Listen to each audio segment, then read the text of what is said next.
Après une 13e journée de mobilisation réussie lors du 1er mai, les syndicats doivent décider mardi de la suite à donner au mouvement contre la réforme des retraites en gérant leurs divergences face aux invitations de l'exécutif à reprendre le dialogue sur d'autres sujets. Les responsables syndicaux se réunissent en visioconférence dans la matinée, au lendemain d'un 1er mai qui a rassemblé près de 800 000 manifestants en France selon la police, et 2,3 millions selon la CGT. Sans atteindre les niveaux records de la fin janvier, lorsque près de 1,3 million de personnes avaient défilé selon le ministère de l'Intérieur, la mobilisation lors de cette première fête du travail unitaire depuis 2009 est restée forte après 12 journées de défilé et bien au-delà d'un 1er mai classique.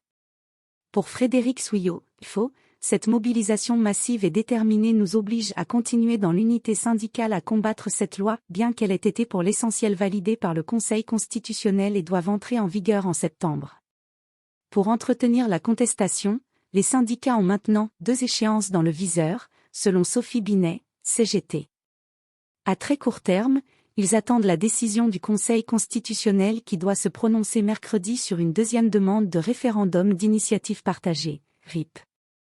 Mais, refroidi par la première décision des sages le 14 avril qui avait rejeté cette première demande, ils se montrent prudents. Laurent Berger y croit plus ou moins, alors que, pour Sophie Binet, le RIP a été rédigé pour ne pas fonctionner.